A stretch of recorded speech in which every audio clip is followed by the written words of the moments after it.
Black Mirror Bandersnatch. For those of you who don't know what Black Mirror is, it's this sort of Twilight Zone-esque show on Netflix. It's originally aired on the BBC, but then they moved over to Netflix. And each episode is standalone, and it's like the Twilight Zone in that everything is always kind of a little weird, but rather than dealing with the supernatural like Twilight Zone did, it's more so dealing with the darker side of technology and society and how, our world will look like in the future because of technology. Now, this Bandersnatch is like a special one-off movie event tied into Black Mirror, and it was very interesting, and it's getting a lot of hype because of it is a choose-your-own-adventure movie, and I have to say, it is very, very interesting. Now, this is not the first time a movie has done a choose-your-own style. Two that I've seen in the past was the Clue movie back in the 90s, I believe. Even on VHS, you would fast forward to whatever ending you had. I also remember Final Destination 3 had a choose their fate edition on the DVDs. As you're watching the movie, you would pick one or two, and then you'd see the various different ways it could go. But this Bandersnatch movie really goes above and beyond using this choose-your-own-adventure model, and it is just crazy impressive what they do with it. This movie is directed by David Slade, who did the movie Hard Candy, as well as the TV show Hannibal, and the movie 30 Days of Night.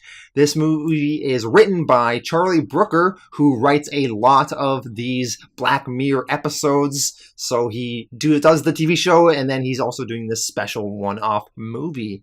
So our lead actors in this movie, one is Fionn Whitehead, and I recognized him from the movie Dunkirk, and he is kind of our lead protagonist. We also have this other guy, Will Poulter, who he was in the movie Maze Runner, as well as in We're the Millers. So I thought the acting was pretty good. It's not like it was amazing or groundbreaking, but definitely some solid performances for the story they had to tell. The story itself is about this guy, Stefan Butler, and it's set in the 80s, and he is obsessed with this big book, which is a choose-your-own-adventure book, and it's written by this guy who was this crazy science fiction writer who ended up going insane in the end and killing his wife or something. And because with this book, he wants to make it into a video game. Now, this is the 80s, so we're talking a kind of DOS or Commodore type system that they would be programming the games on. And he gets a job at this video game company to work on his game. And as the movie progresses, he's creating this game, getting further along in its production. And meanwhile, throughout the entire movie, you're asked to make all these little decisions. So the movie will be going along, and then it will be what breakfast cereal do you want? Do you want Frosted Flakes, or do you want this cereal? And then you'll have 10 seconds, you'll have two options, and you'll have to pick. And then based on what you pick, the movie will kind of change what happens, right?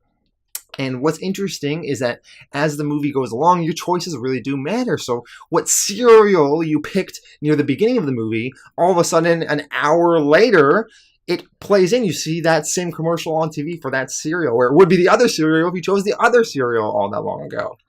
Or as the movie is progressing, you might make a decision and you'll kind of get the bad ending and the story will end. Just like in most choose-your-own-adventure books, sometimes, you pick something and then that's just not the right thing and, you would lose. So what they do when you're watching the movie, if you pick one of these endings, is that you'll have the option to go back to what decision you made and pick the other one. But what's kind of blows your mind is that you go back and they kind of recap the story really quick, and then they start again the scene that you were in, but it's a little different this time. And some of the characters' responses are actually changing based on what you said previously.